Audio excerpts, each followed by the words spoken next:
got the theme of decoding the matrix, right? So, what is the Mandela effect? What is the matrix? We've heard quite a bit about it this morning. We heard from Tom Campbell. We've heard from Roger Marsh. Now, ladies and gentlemen,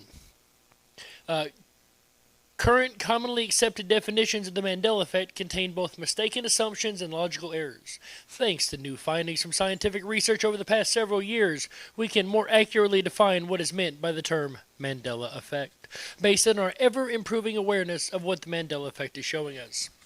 Cynthia Sue Larson is a best-selling author of several books, including Quantum Jumps, Reality Shifts, and High Energy Money. Cynthia has a degree in physics from UC Berkeley, an MBA degree, a Doctor of Divinity, a second-degree black belt in Kuksulwan. I am glad I pronounced that correctly. Cynthia is founder of Reality Shifters, first president of the International Mandela Effect Conference, yes she was, managing director of Foundations of Mind, and creator and host of Living the Quantum Dream podcast. She's been featured in numerous shows, including Gaia, the History Channel, Coast to Coast AM, One World with Deepak Chopra, and BBC. Cynthia reminds us to ask in every situation, how good can it get? Ladies and gentlemen, it is my honor and pleasure to introduce my incredible board member and teammate, Cynthia Sue Larson.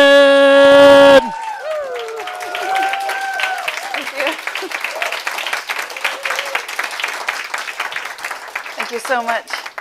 Well, I wanted to let you know the song that you may have heard briefly in the background. That was a song I co-wrote with Lisa Vivian, and it was also sung by Caleb Jose. So if it was too quiet, you can find it on YouTube.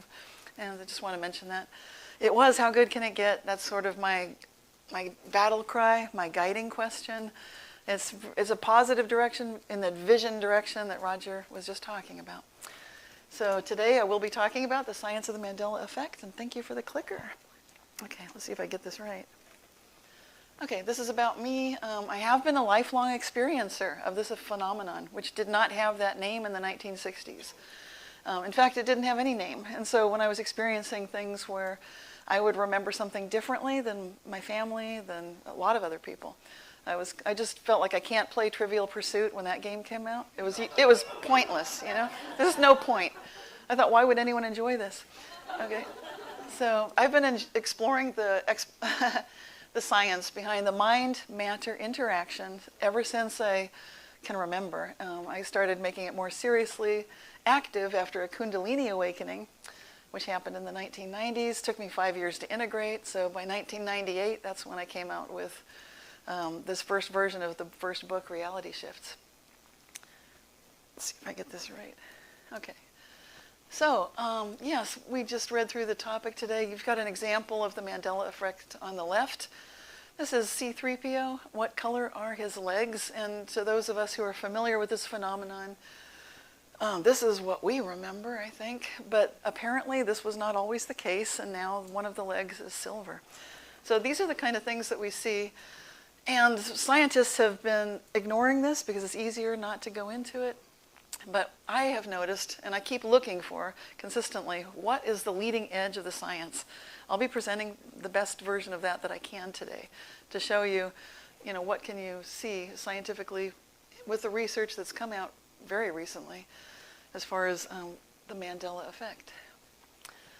So these are the 4 parts of today's talk. I'll be defining the Mandela effect, then proving the Mandela effect the best that we can based on the scientific evidence that's been coming out, talking about subjective observation, and then discussing a new paradigm. So I want you to just think to yourself, if someone were to ask you, what is the Mandela effect? I'm pretty sure none of you would be referring to the Wikipedia page for someone that's asking you. Like, anybody wants to send them to Wikipedia? No, I didn't think so. But you can think, what would you say? And then here's an example of a cartoon. This is Ziggy by Tom Wilson. And the person is saying to the therapist, well, actually, I think the therapist is saying to the person, I'm giving you a reality check. Do you remember Berenstain or Berenstain Bears? But so if you've got your answer, what is the Mandela effect? How would you describe it to someone? A lot of us have some issues. We might bring up an example like this, may get shot down. So examples alone don't quite do it. Okay, now you can now look through the Wikipedia, an instance of false collective memory. Anybody like that definition? Okay, how about the first one? This is Forbes, a fascinating phenomenon in which people share a collective memory that never happened. No, okay. How about this one? Medical News Today. Widespread false memories that large numbers of people or a group of individuals believe. They may be harmless, but can also support conspiracy theories or political agendas. Anybody vote for that one? I don't either. Okay. Okay. Also, let's just do a few more. Psychology Today. They define the Mandela effect as misremembering of an event by a large group of people in the same way. Anybody like this? Okay. How about Popular Mechanics? A consistent, confident, and widespread false memory. No. And their last one, an internet phenomenon describing shared and consistent false memories for specific icons in popular culture.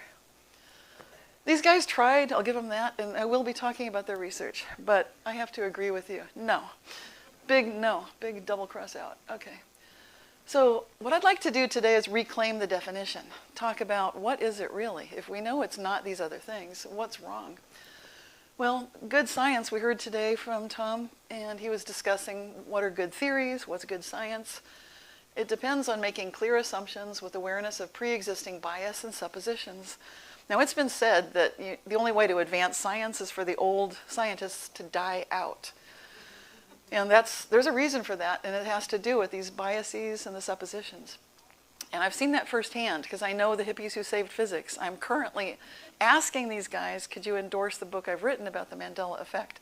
I'm getting feedback and getting to see which of them really understand deeply this experience. And mostly it's going to be the people in what Roger was calling these truth bubbles. And it's also, there's the same idea that Tom was talking about. It's not that many, in other words. It is some, but it's not everybody. So the key problem that we saw in the previous definitions have to do with this assumption, obviously, that what we're remembering are falsehoods, or they're tied in somehow to some agenda, political or otherwise, some kind of conspiracy. And this is just adding unnecessary clutter to what we're actually observing. It doesn't need to be there. Remember what Tom said about simplicity. If you're making things complex, it's a mistake in science. And it jumps to gratuitous conclusions. So what we're noticing is hasty generalization, and that exemplifies one of the types of logical fallacy that exist. So to reclaim the definition of Mandela effect, we need to recognize that hasty generalization where people just assume that if you remember something differently, you have clearly falsely remembered it, misremembered it, something's wrong with the memory. But what if that's not the case? Tom was noticing that he had some medication, that nasal medication that used to have 4 ingredients, now it has 1. That's a game changer. When you have a personal experience and you notice something has shifted, then you know it's happening. Okay, so this hasty generalization logical fallacy is one also known as secundum quid in Latin, and that is called jumping to conclusions. It happens when we don't have enough data. Maybe there haven't been enough experiments yet. We don't have enough people seriously studying this topic yet. But I predict that that's about to change. It's already starting to change. And so inductive reasoning is basically the case when you've got too few samples to prove a point. So you're reaching beyond anything you have experience in and assuming that this can never happen because it hasn't happened to you. And this fallacy has a beautiful definition given in Argumentation Schemes for Presumptive Reasoning by Walton, and describing this fallacy of hasty generalization. It needs to be understood not simply as a flaw or error in one type of reasoning, but as this kind of scalar fallacy where reasoning is pushed forward from one of 5 levels to another. What are those 5 levels? Here they are. So starting with the argument from example, this particular Mandela effect is a false memory. Now someone might say that if it hasn't happened to them. Particular claim is number 2. Some Mandela effects are false memories. And then you can just jump forward to the number 3, plausible generalization. Typically, Mandela effects are false memories. That's quite a jump right there. Some people jump all the way to 4, which is inductive generalization. Most Mandela effects are false memories. And then we've got universal generalization. All Mandela effects are false memories. We're currently working with this as our collective consciousness set point for Wikipedia and all these others. They're assuming all Mandela effects are false memories. Those are the definitions that are out there for the most part. But we're together here for a reason, and we can start to change all of that. We can have our own definitions. My definition to kick things off, and it's not the only definition, I'm opening it up. We can all participate in this. I'm just saying Mandela effect is a phenomenon of collective, alternate, or mismatched memories, where groups of people share different recollections than official history currently describes. Anybody like that one? Okay. And so my background, I've written some books. This one, Quantum Jumps, includes results from 2 surveys that I ran with hundreds of people. Now we're not jumping to assumptions or conclusions. We're actually looking at specific cases. Keep in mind, in 2000, when I first came up with the survey, we did not have the term Mandela effect yet. But I was calling it reality shifts. PMH Atwater called it reality shifts. So there was some consensus that there's something going on. And the things that you'll notice between 2000 and 2013, those 2 columns of numbers there, is that things like noticing synchronicity and coincidence is a very common experience. And I am considering that as part of this phenomenon that we're looking at. So in other words, if you think that things can change and you're reading your horoscope for the day and someone says, horoscopes never work. But if you think they work and you're reading yours for the day in the newspaper, it could be exactly what you need to read. And it might have been, I know it sounds crazy to say it, but written just for you. And that's where I'm coming from with my lifelong experiences of this phenomenon. You can find parking places where they're needed, witness things going missing, see people and animals heal after prayer, or be alive again. And I do cover that in my first book, Reality Shifts. Larry Hagman and a dead cat both came back to life before there was Nelson Mandela coming back to life. But before all of these, people noticed there was Jesus Christ who came back to life. And so if you look at all of this and you say, okay, this is a phenomenon that has been very long-lived. It's quite proven in some ways of our experiences. Time slowing down, stopping, and speeding up. I've had even weirder time experiences than that, but that's just what I put in the 2000 survey, so I kept it the same for 2013. Things moving without being touched. Business hours changing, doors locking or unlocking by themselves, things being transformed, bent spoons, keys, coins, or other. Seeing people, animals, and things appear, objects traveling distances or teleporting, and people, plants, and animals disappearing. So that was basically the survey. These are commonly reported things that I was hearing from people, experiencing for myself. And so it's nice just to have some evidence from hundreds of people, both 2000 and 2013, that were definitely experiencing a lot of these things. The ones up toward the top are more commonly experienced. And I did run a survey in 2005, again, before Nelson Mandela, before the Mandela effect. I was asking people, have you noticed these celebrities alive again? Because it's part of the reality shift phenomenon. And Bob Keeshan, Captain Kangaroo, at that time was the most commonly reported case. Jane Goodall and Larry Hagman were tied in second place for having been remembered as having died. I totally remember Jane Goodall having died, so that was a big one for me. And then Bob Hope, I know these seem kind of out of date now, so you'll notice that as time moves on, 2005 was almost 20 years ago. So these may seem a bit weird. Jack Palance, B. Arthur, Ed Asner, Walter Cronkite, and Mariel Hemingway. So maybe some of you might have noticed this, but if you're new to the Mandela effect, maybe not. I just want you to know this has been reported and surveyed. This is an example of Mandela effect happening in England. And this is in the year 2006. People remembered, half the people in the town of Bolton, England, remembered this particular dinosaur. But they felt like it was missing. They felt like, okay, the museum must have taken it away to do whatever they do in museums. But it's been a long enough time. Bring it back. You know, now I'm a dad, and I want to be able to take my kids to see the dinosaur that I saw when I was a kid. So where is it? And that's half the town remembering that this dinosaur was there. This is Django, the Tuo Djangosaurus. And I think it's an herbivore, but anyway, it looks a little like it, standing upright there. But the interesting thing here is that the Bolton Museum eventually buckled to the pressure because half of the people that were towns, the town leaders, they're the ones that also remembered that they used to have a dinosaur that they never had. So that's a kind of interesting example. And this next thing I want to talk about is proving the Mandela effect. Now we're starting to get into the science of it, because when we look at the personal experiences, that's interesting. But if you want to talk to people about it that maybe they're not sure, they're on the fence, how do you present information? These are the people that I was mentioning their quote about the Mandela effect, that none of us liked what they said because they were using the terminology that assumes, it makes that leap to assumption that we're dealing with false memories, misremembering. On the left is Wilma Bainbridge. She worked with Deeposri Prasad. They were, at the time, working with the University of Chicago in the psychology department. And I'm going to go through some of what they found because it's very interesting. And now you start to see that their paper was published in 2022, The Visual Mandela Effect as Evidence for Shared and Specific False Memories. So one of the things that they were noticing, they'd ask people which image is the real version.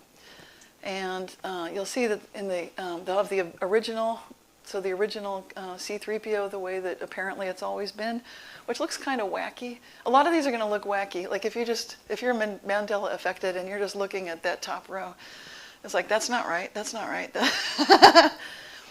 And so then in the middle section is something that was an induced manipulation, which means basically, it's just they did something to change what they call the correct image. They're looking at the top line of A as being correct. And then the second column, B, or row down, is just, it's got C-3PO with the gold legs. It's got the cornucopia with the, with the fruit, for the fruit of the loom. It's got the, the Curious George with his tail. The Monopoly guy has a monocle. Pikachu has a dark tail. And there's no weird little middle line in the VW logo. And then row C, the scientists and the researchers did a sort of an altered version. They wanted to see, okay, if people are misremembering that middle row, then what if they change something else? This kind of, it could be some other random change. So they did that. Can't quite see what the C-3PO difference is, but I can tell for sure the Fruit of the Loom logo has a plate, a platter, that's been added. Curious George has like a squirrel tail. The Monopoly guy has glasses. Pikachu is missing the little black bit, toward the bottom of his tail. And the VW logo is a very subtle difference, but it has to do with the way the lines are drawn, and they're just a little bit different than original. Very subtle. Okay, so what happened with this? Okay, I want to show this chart because it's really interesting. It indicates that the researchers were capable of finding some very distinct cases where certain things, rather than others, were noticed to be quite different. So what you're looking for is that first manipulation 1 is what they're calling it, where they've altered what they call the correct image to be slightly different. When you see a big blue line and that little black arrow at the top, then you're looking at that Volkswagen logo and the Where's Waldo character, and they've got like 7 of these total. So these are the examples that people were consistently, quote unquote, misremembering, but I would change that assumption, because when you start putting that assumption in the research, you're jumping to a conclusion in a way. And for those of us who've experienced this phenomenon, this is great research, but we want to be able to say it's not misremembering, there's an alternate memory. And you can see it start to jump out of the data. You can see there's something going on. And this one's pretty strong too. They didn't really follow up on the Tom in Tom and Jerry, but that's a pretty big one apparently. The other ones that are big, I'm just going to walk in front, Monopoly Man, Pikachu. I know the font is kind of small, but this is showing just the difference in the percentage of people that are experiencing these things. And so here are some more examples of the experiment results. When they were looking at these 7 different things, you can see here's the Where's Waldo. That's the one we didn't look at before. And without a cane, with a walking stick cane, and with a red striped umbrella are the choices that people were given. So to skip to the results of the whole research project, what they noticed is there's a combination of what they say a true visual Mandela effect, showing that certain images elicit shared and specific false, quote unquote, false memories. I'd say alternate memories instead of false. So I just want to make a correction to this based on what we are experiencers noticing, the surveys that I've been running with hundreds of people noticing this. So these 7 images have low identification accuracy. The chi-square tests show a specific representation was so-called false remembered. I'd say alternately remembered. The split half consistency analysis provides evidence of a specific incorrect choice is being highly consistent across participants. And permutation tests show that these 7, including that VW logo, have high familiarity and confidence despite what they call poor accuracy. Okay, accuracy, again, is that very presumptive word. So if you were in a court of law, you wouldn't want someone to be, pushing the evidence in a certain direction. And I don't think the scientists are yet aware of this other truth bubble or this other way of seeing things. But we're changing that. And I think the observers that were doing this research study were very surprised because they were asking people to draw these images. They would sometimes show them the image, and then a short-term drawing is done right after they saw the so-called correct image. And after they see the correct image, they're inserting, these discrepancies. For C-3PO, for, putting a tail on Curious George. Here he's got a tail. Here the legs are both gold. Here, it's like this case of nothing, there's no cane that the Where's Waldo guy is holding. And then the long-term drawings, similar situation. In fact, it seems like it gets more pronounced. Like the more time you give someone, the more likely they are to go to what we would say is normal if we're Mandela affected. So schemas of false memory, what they're calling the false memory, and I'm calling mismatched or alternate memory. Here's a quote from the researchers. It's unclear how such schemas of false memory are formed for the new image classes. So they're looking at why is it happening? Why are these people doing this? For example, and why just these things? Why these 7? What's going on? We'd all like to know. Okay, but they're wondering, for example, as Pokemon's most popular character, Pikachu is likely the basis for that schema, yet people falsely remember a black tip on Pikachu's tail. And then the other big thing that they came up with in their conclusion is source confusion of memory. So their other way of looking at it, another explanation, is that the VME is what they're using to talk about visual Mandela effect. These are visual Mandela effects, not auditory, not sensory. There are lots of types of Mandela effects, clearly. But they say another possible account for the visual Mandela effect could be source confusion of memory.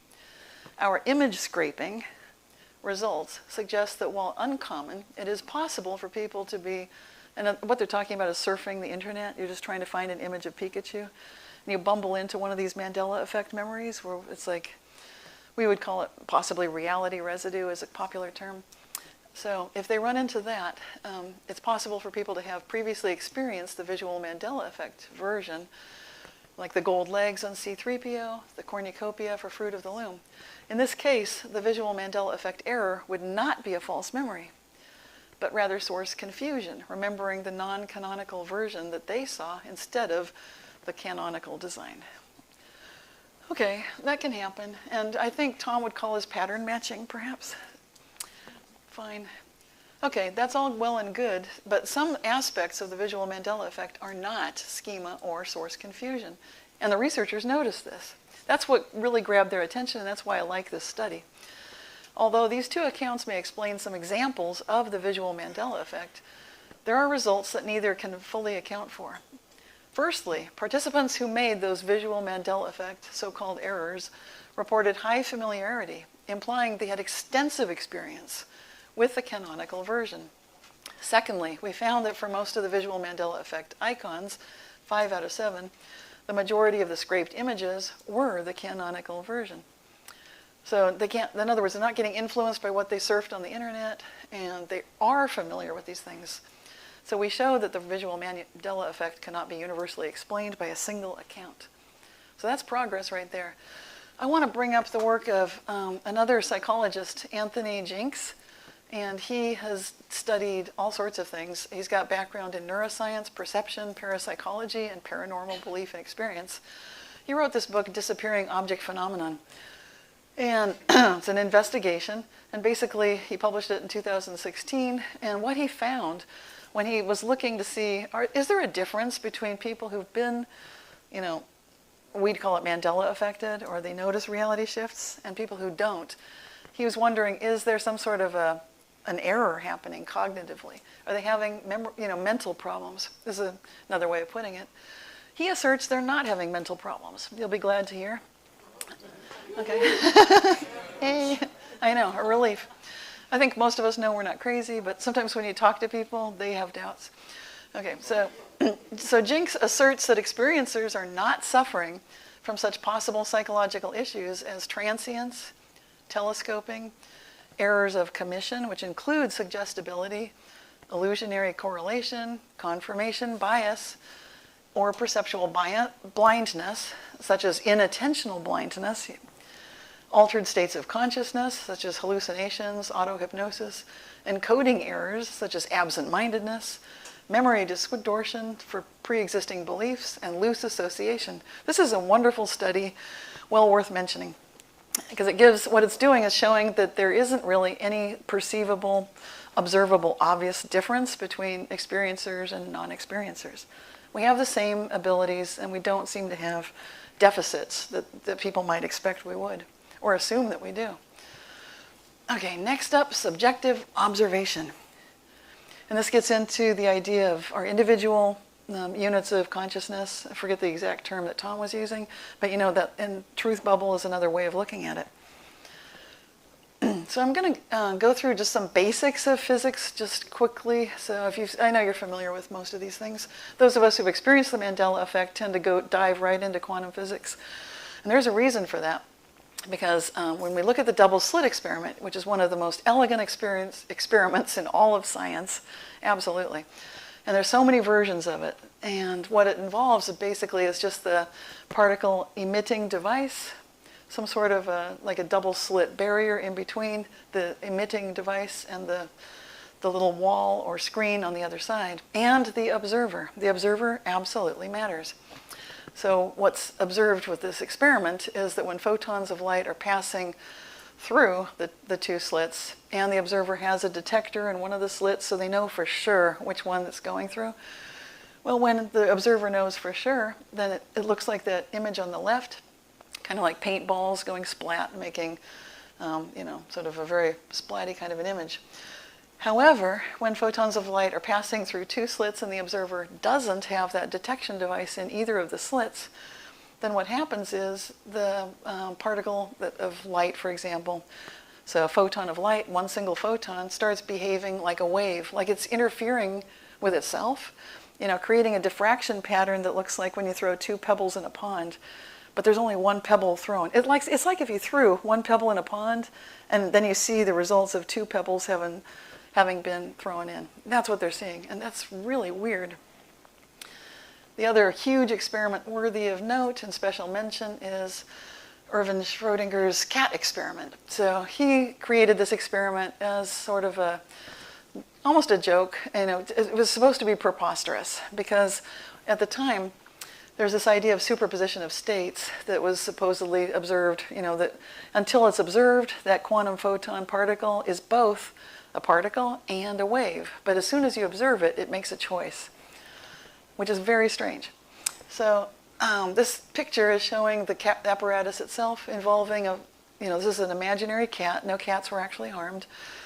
And I hope nobody ever does this to a real cat. So this is not necessary. But there's basically the source of the whole random event is usually some sort of a radioactive isotope, which is contained inside of this device that then strikes it releases the hammer, which strikes the glass, which releases the cyanide poison. So when the cat is sealed in the box and nobody knows what's happening, we don't know whether that quantum random action has happened or has not happened, which results in the ridiculous situation of the cat being in a superposition of states. It's both alive and dead. And so this is a very big, big, big, big idea. And it brings me to something that gets even bigger. So we've been talking about truth bubbles. We've been talking about these individual units of consciousness. I want to bring up this physicist Eugene Wigner. This is a big deal. Back in 1961, Nobel Prize-winning physicist Eugene Wigner devised a thought experiment to demonstrate a paradox from quantum physics. This experiment demonstrates how the cosmos allows two observers, such as Wigner and Wigner's friend, experiencing different realities. In 2018, this experiment was actually conducted in a physics laboratory with results published the first year that we guys all got together, 2019. So, Wigner's friend, what's going on? In this experiment, the scientist is observing Schrodinger's cat. So there's so you'll see the lady with the glasses looking at the cat. So she's the original observer, observing the cat in the box situation. And so we don't know whether she's opened the box and found the cat alive or dead, but then we're going to make it more interesting and bring in an observer of the observer. So you got the gentleman on the left watching. What happens when we do that? And in 2019, Laszlo Bruckner of the University of Vienna and Massimiliano Proietti from Heriot-Watt University in Edinburgh, Scotland, they worked together and collaborated to prove, what happens in this case. So they actually conducted this experiment, and they showed that these realities can be made irreconcilable to agree on objective facts. So this is the first scientific evidence that I've seen in the whole 25 years I've been looking for it. Because that's what I've been doing. I've been looking to see when are we going to get some experiments that start showing this. This is one of the first I've seen. And basically what they came up with is there's no such thing as objective reality. And so basically what they're saying is this apparatus that they devised, it involves lasers, beam splitters, and photons. They've got 6 entangled photons that are being observed by 2 sets of devices. And what they noticed is that the 2 different observational devices could be at the same time, at the same place, with completely different observations. Now, is this starting to sound familiar? Yeah, I thought so. So the name of their paper is Experimental Rejection of Observer Independence in the Quantum World. Here's the little chart of the actual experimental design. These are the 2 pairs of Wigner's and friends arranged in 2 boxes, working with 3 pairs of entangled photons, which is 6 altogether. First pair represents coins, second pair perform coin toss. So they're measuring the polarization inside. And the third pair remains outside the boxes. I know this sounds very complicated, and there's mathematics and everything, but the point is that finally we're starting to see that there's apparently evidence in the physical world of what we've been noticing.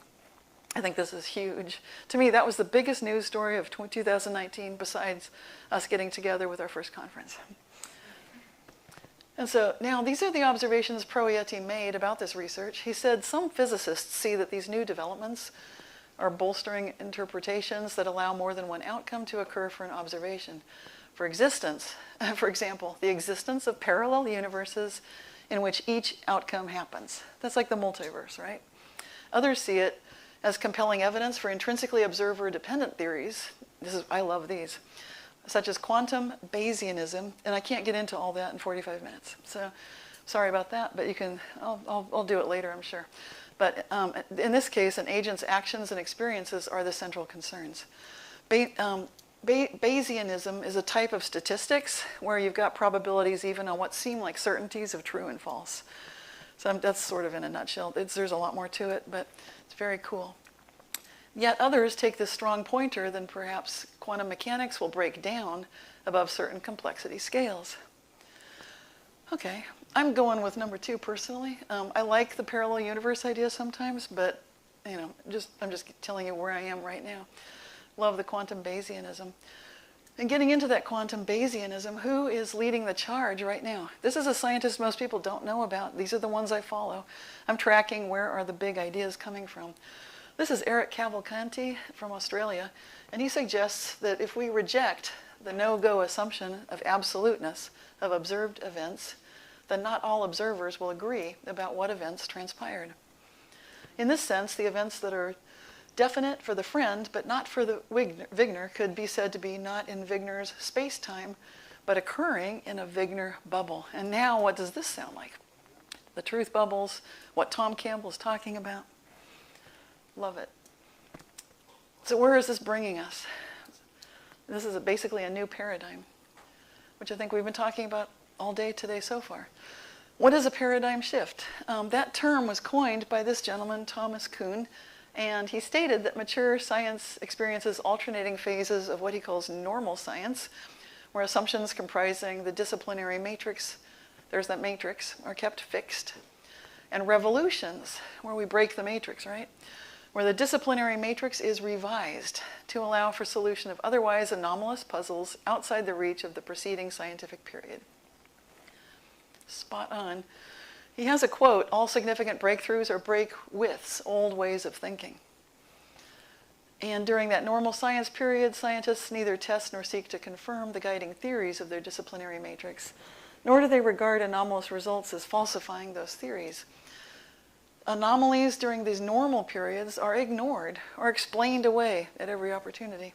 Only a widespread failure in confidence of normal science, such as what we're noticing in the pandemic, produces a scientific revolution. So maybe it's a good thing that we're having some hiccups.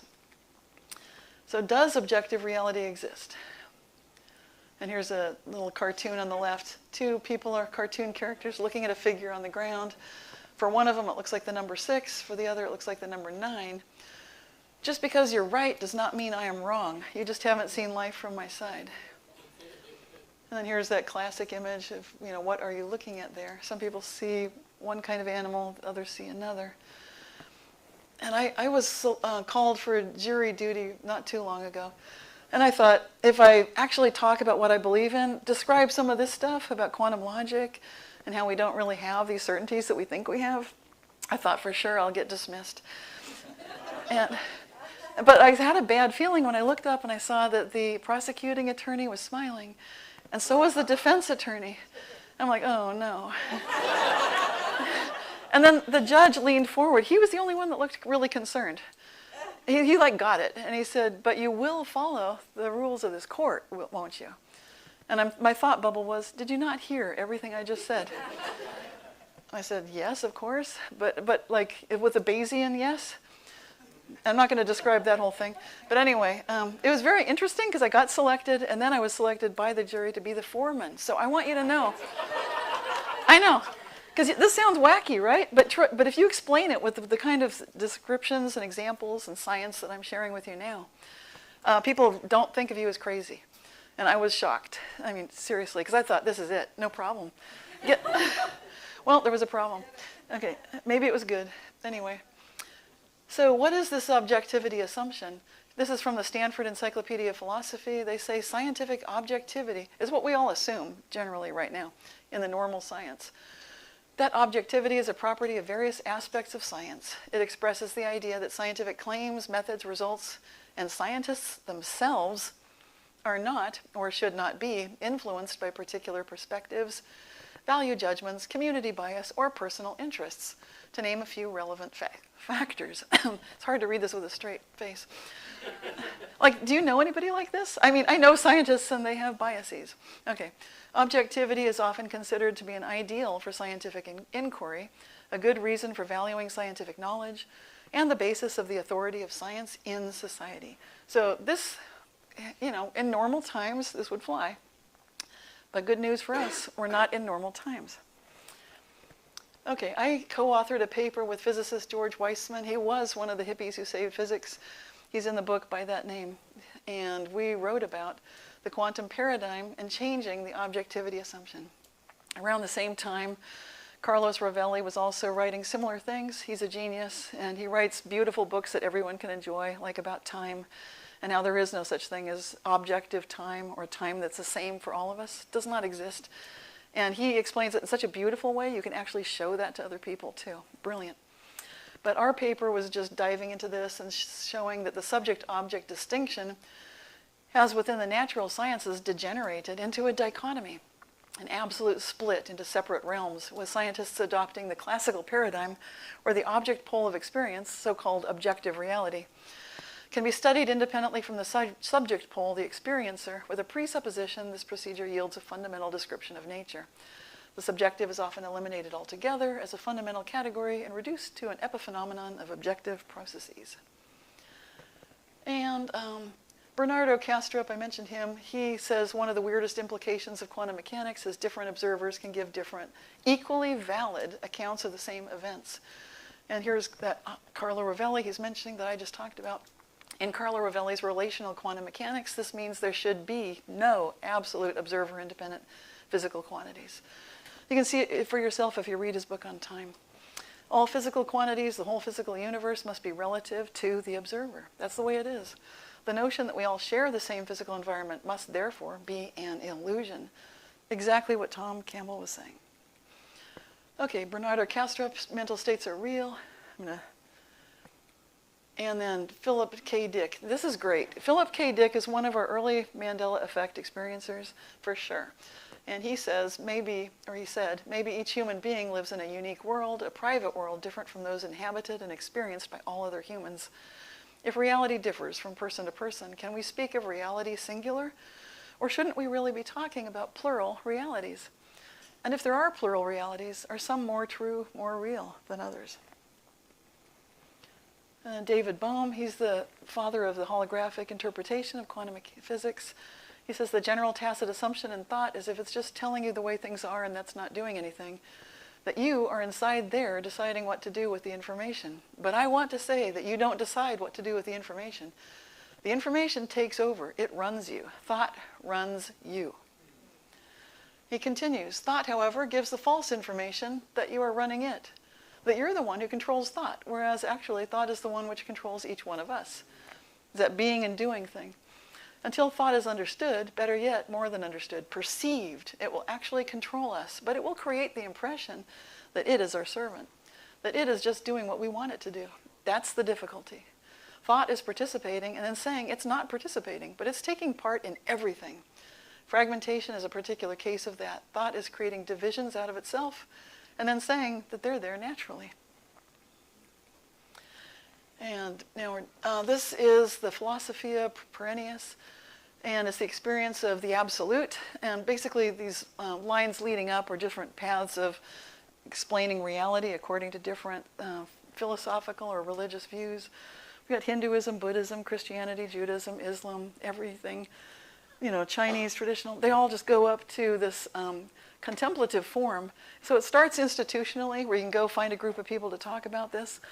At some point, when you start having those near-death experiences, that engagement with that larger reality, that larger consciousness, it's a very singular experience. It's kind of like it takes you to that oneness. And that's how we can experience divine reality, limitless consciousness. And when we find ourselves there, there's an advantage in humility and asking questions we wish to live the answers to. And just like that song at the beginning, I like to ask the question, how good can it get? Because I think Tom was mentioning, the physicist, I think he was the one that mentioned Wheeler. And Wheeler talks about that participatory universe, where basically if you ask a question, nature answers, always. Especially when you ask with all the feeling and passion and desire to know what is the true nature of reality, you'll start seeing Mandela effects. That's just what happens. And you can use it. I wanted to make time to just share one thing. Hopefully it won't, this is at the end, so if it messes up the computer equipment, I'm sorry in advance. Okay. I just want to say, if things look impossible, I was in a 1,000-year drought in California. The whole western United States was, just last year. And just like what Roger was talking about, I just felt like, okay, I'm panicking about this. They're dropping fire insurance for my home. It's getting kind of bad. My parents left the state. My sister left the state. What's going on here? And I was sitting and meditating in the backyard, and I just got this sudden feeling, that heart-centered feeling, just sitting and communing with the redwood trees. There's smoke in the air. Everything looks kind of crazy. I'm thinking, all these fires, all this drought, this is crazy. But I felt like, okay, there's a team here. All of the redwood trees in California are my team. And this is going to sound maybe out there to those of you who don't know what this is like, but here we go. I'm going to show something. I hardly ever do it in front of technical equipment. Apologies. I'm going to ground myself. Okay. Hopefully this will fly. So what I did is I just talked with what you might call conscious agents of the weather systems in communion with the redwoods and all the trees, not just in California, but across the entire Pacific Northwest, everything out into the Southwest. And then I brought in a Qigong movement, which is, I'll show, okay, here we go. Let me ground again. Full ground. I'm asking for guidance. Please let this work. Okay, so then I do this from the ocean. So I'm scooping from the ocean, and then I'm doing this movement. And it's a very, when you do Qigong, it's breath, movement, and imagination, working at a level of conscious agency well above my normal human agency. And I did this back in October and November, and I'm just feeling like atmospheric rivers, bring it in. We were in that 1,000-year drought. And if those of you who tracked what happened next, it was amusing to me, because I'm watching the news, and it went from, like, what's good? They were just always the drought, ration water, we're all going to die. It was fear stuff. Suddenly, it was just storm after storm after storm after storm. I also got feedback. How long would this be going for? I was hearing, is it okay if it rains through June? I said, absolutely. Longer than that? Yeah, sure, bring it in. And that's exactly what happened. So if you're wondering how to do this and you feel like I don't have friends, yes, you do. You've got trees, you've got nature. And we can do a lot more than we think we can do. So that's how good it can get. I've got lots more I could talk about, but I have to keep it short. So. Ladies and gentlemen, Cynthia Sue Larson. How good can it get?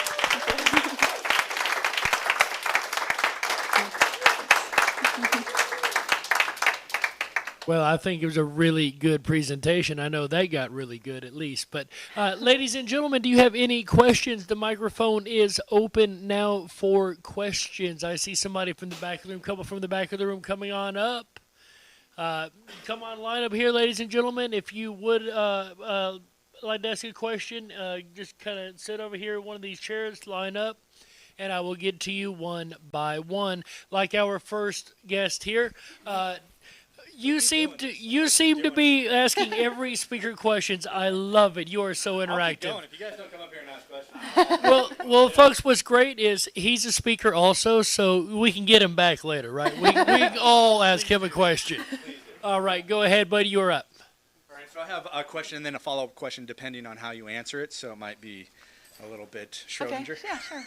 That's good. So, in this experiment with Buckner, do you agree that nothing can be created or destroyed? That it can only be transferred? You mean nothingness itself?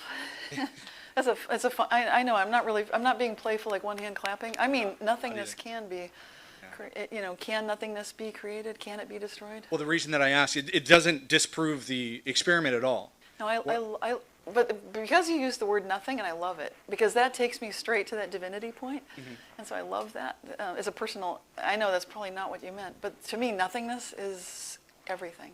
Well, and the reason that I asked that question is because if we have this cat, Yes. right, that we're both watching, Right. and you say it died, Right. and I say it's alive, Right. right? Where did the extra cat come from? Well, I believe that would be like win-win game theory. So I believe that all those possibilities are open. We can all see how good it can get. We don't have to have someone win-lose. So I think it's kind of a different answer, maybe. But Well, the reason that I ask is it's not because we can't both have a dead and an alive cat simultaneously. We're both standing there and we're like, Yeah. wow, a Yeah. dead and an alive cat. Awesome. yeah. It came from somewhere. And so my question has to do with origin. But did it? Yeah. Because what's really changing, and I think that's the key, is who are we and what level of conscious agency are we operating at? So are we adding matter to our world, or are we taking it away? I'm with Tom where he says matter is kind of illusory. It is kind of like an illusion. So the key, consciousness is fundamental. You can't get behind consciousness. And that's Niels Bohr that said that. Yeah, and I'm right there with you, and I'm not going to take any up more any time. Yeah. It's just from Tai Chi and what you brought yeah, up, yeah. the idea is balance. Yes. And so when something like that happens, the balance shifts just a tightly. It And can. it's something that is that tight. Could that have unintended consequences? I believe in raising Indra's net, the whole web of consciousness, and that's not going to be a balance. It's like the balance is always changing, but we're raising it because consciousness itself wants to evolve. Is that exactly what Tom said? So I'm just And I'm fine with that too. Like I feel like we are expanding. Yes. And so there is a creation Yes. that's happening. It is. And so I'm not saying that at all. I'm just trying to lead into the question Okay. that I think a lot of scientists are probably going to ask too. And they're going to say, where did it come from? They What's get the origin? confused. They don't look at who are we, and that's the biggest missing piece of everything right now. We don't look at the levels of consciousness that we each have access to. That was my example about the redwoods. and the weather system that seems out of control. 1,000-year drought, that's scary. But what if it's not, you know? So I believe everything's possible. People can have their terrifying existence if they want it, but we can also create something pretty wonderful, and we'll be experiencing that for sure. Thank you so much for answering my question. Thank you, Ted. And thank you, sir. Next. Awesome presentation. Wow, that was so cool. All right, so my question is regarding this concept that there isn't one reality, that we each have our own reality, which I totally accept. Okay, so I'm going to use the example of a Bible change that's very popular. Who laid down with the Lamb? I've actually spoke to over 30 pastors now. Every single one of them, when I asked them, hey, pastor, who laid down with the Lamb? Not only did they say lion, but they said it like it was self-evident. Right. Oh, the lion, Yeah. which means their recall is instant, and it's very high probability they're correct.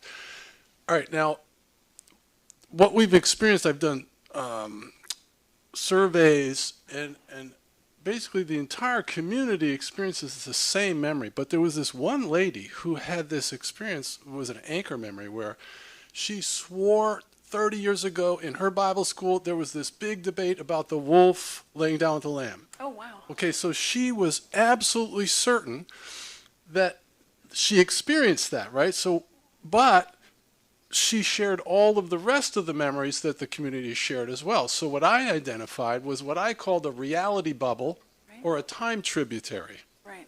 So my question is, this is like a pragmatic question. So I can handle that, okay? But what I can't handle is if this young lady sees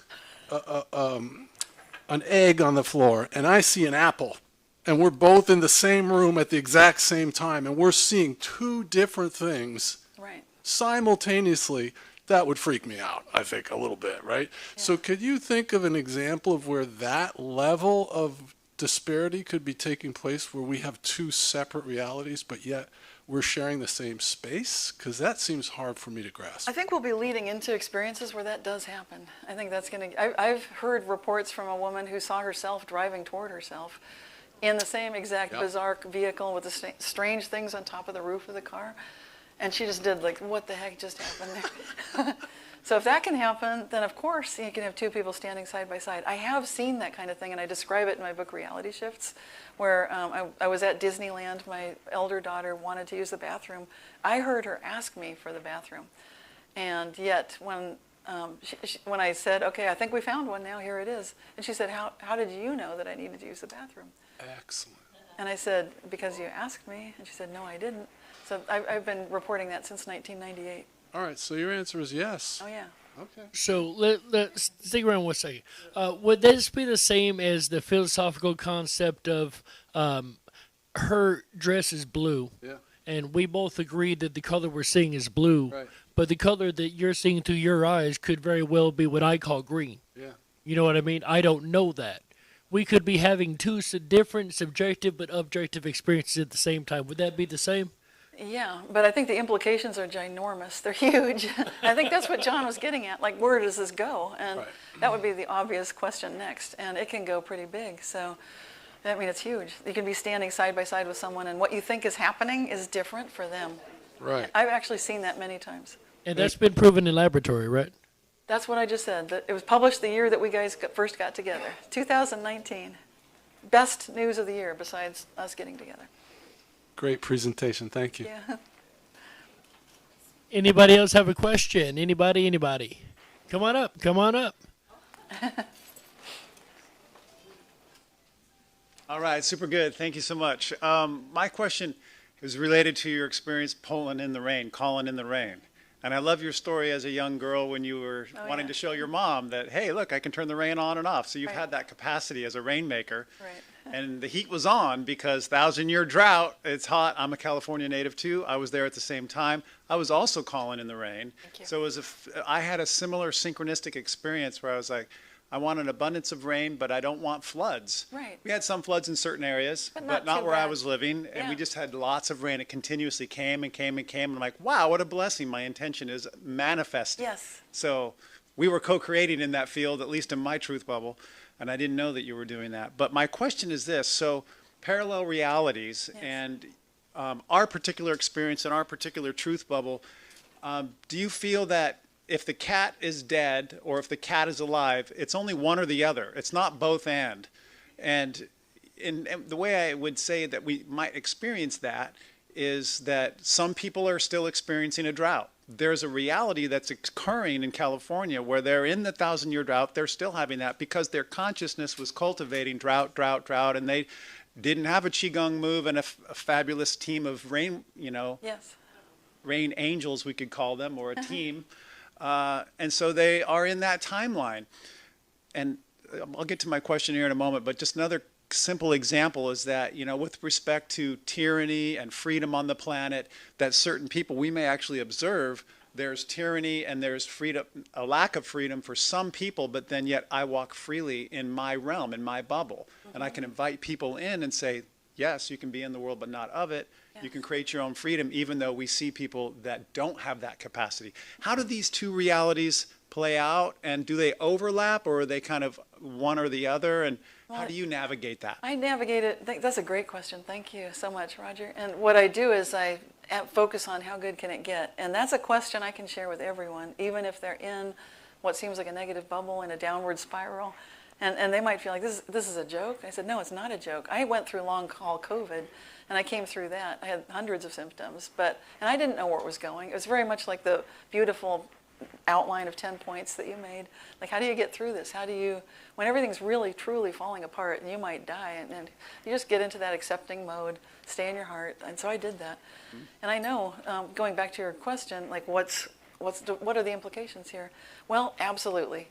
We are in different worlds. We know that. At least I know that. What can we do? We can create a question like, how good can it get? Invite people to ask it, to get participating with nature, with reality at a level that they've never done. It's a very simple thing. And you can just say, like, yeah, you just start where you are. How good can it get? Yeah. Even if you feel like it's a joke, say it anyway. Start your day with that. You're saying that, yes, you can be in your reality of whatever it is, and you can actually witness and see another truth bubble in another person in a different truth bubble. You're not in it, but you see it. I can see it. And then you can influence them and invite them up. You're saying both realities are occurring, two different worlds, right. But you can see it. Well, to some degree. So it's kind of in your world a little bit. I mean, to be honest, I don't always see all of it, and I wish sometimes I could see more of it, but it seems like it's a built-in situation where it's hard to really fully empathize with because I don't think I want to. And you might be in it. You might call it into your whole reality as a possibility. Right, and I'd rather not do that. Right. Okay. So observe it and invite it, but they can occur at the same time. Yes. Awesome. Yes. Thank you. Thank you. Thank you, Roger. Ladies and gentlemen, Cynthia Sue Larson. Cynthia.